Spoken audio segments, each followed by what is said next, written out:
सोचिए, अगर दुनिया की सबसे ऊंची और रहस्यमयी पर्वतमालाओं हिमालय के भीतर कहीं एक ऐसा लोक छिपा हो जहां इंसान मृत्यु से परे जाकर अमृतत्व प्राप्त करता हो, जहां आर्षे और तपस्वी हजारों साल से साधना कर रहे हों, जहां से भगवान विष्णु का अंतिम अवतार प्रकट होगा जो अधर्म का अंत कर एक नए युग की शुरुआत करेगा। यह कोई साधारण कहानी नहीं है, यह है शंभला का रहस्य, भारतीय पौराणिक कथाओं का वह छिपा हुआ राज्य जिसने हजारों वर्षों से साधकों, खोजकर्ताओं और रहस्य प्रेमियों को अपनी ओर आकर्षित किया है। शंभला का जिक्र हमें कई धार्मिक और पौराणिक ग्रंथों में मिलता है। विष्णु पुराण, इसमें लिखा है कि कलयुग के अंत में जब अधर्म और पाप अपनी चरम सीमा पर होंगे, तब भगवान विष्णु का अंतिम अवतार कल की प्रकट होंगे और यह अवतार शंभला नामक स्थान पर जन्म लेंगे। महाभारत, इसमें भी शंभला का उल्लेख आता है। महाभारत की कथा में जब धर्म की रक्षा और अधर्म के अंत की बात होती है, तब संकेत मिलता है कि भविष्य में यह दायित्व शंभला से ही पूरा होगा।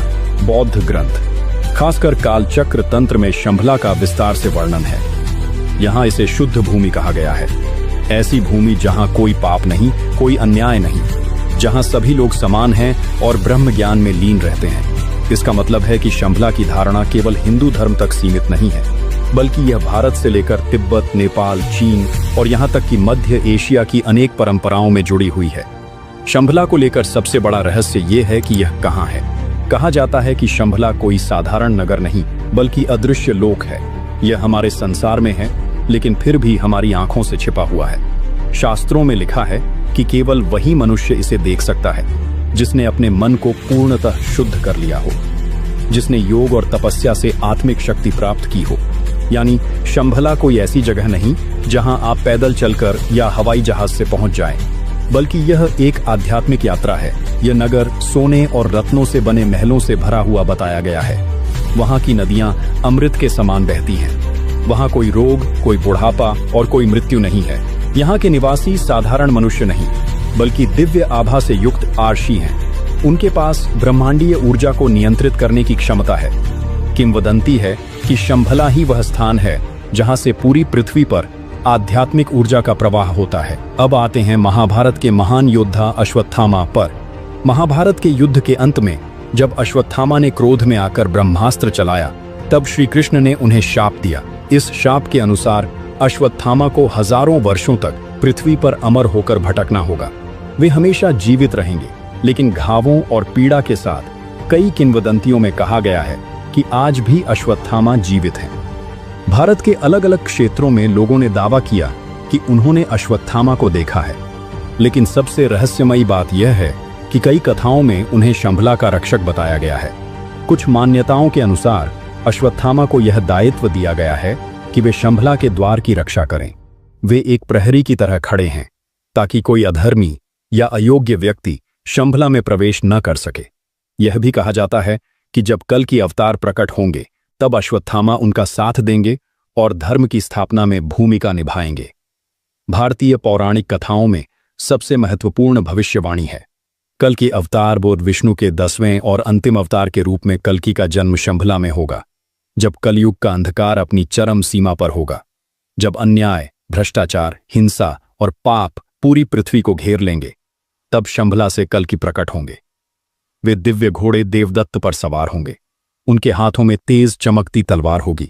उनका उद्देश्य होगा अधर्म का अंत करना, धर्म की पुनर्स्थापना करना और एक नए युग की शुरुआत करना। इस समय एक महायुद्ध होगा। यह युद्ध केवल हथियारों का नहीं होगा, बल्कि यह आध्यात्मिक शक्ति और अधर्म की अंधकारमय ऊर्जा के बीच की भिड़ंत होगी। कहा जाता है कि इस युद्ध में कल्कि और शंभला के आर्षे मिलकर अधर्म की शक्तियों का नाश करेंगे। इस युद्ध के बाद पृथ्वी एक नए युग में प्रवेश करेगी। सत्य युग यानी शंभला केवल एक रहस्यमयी नगर ही नहीं, बल्कि भविष्य के युगांत का केंद्र भी है। इतिहास में कई खोजकर्ता शंभला की तलाश में निकले। तिब्बती भिक्षुओं ने कहा कि यह हिमालय की गुफाओं में छिपा है। कुछ ने इसे तिब्बत और मंगोलिया की सीमाओं में बताया। रूसी यात्री निकोलस रोयरिच ने दावा किया कि उन्होंने शंभला का मार्ग देखा। ब्रिटिश खोजकर्ताओं ने भी इसकी तलाश की, लेकिन सफल नहीं हुए। आधुनिक विद्वानों का मानना है कि शंभला शायद कोई भौतिक स्थान ही नहीं है, बल्कि यह आध्यात्मिक चेतना की अवस्था है। जब कोई मनुष्य ध्यान और साधना में इतना गहरा उतरता है कि वह ब्रह्मांडीय सत्य को समझ लेता है, तब वह शंभला को अनुभव करता है। यानी शंभला शायद बाहर कहीं नहीं, बल्कि हमारे भीतर है।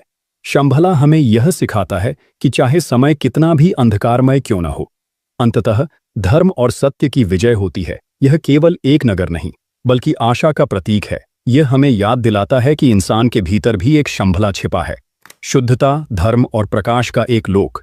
जब हम अपने भीतर की यात्रा पर निकलते हैं, जब हम ध्यान और साधना से खुद को शुद्ध करते हैं, तभी हम उस शंभला के करीब पहुंचते हैं। तो दोस्तों, शंभला क्या सचमुच हिमालय की गहराइयों में छिपा हुआ कोई अदृश्य लोक है? क्या अश्वत्थामा आज भी उसकी रक्षा कर रहे हैं? क्या कल की अवतार सचमुच वहीं से प्रकट होकर अधर्म का अंत करेंगे?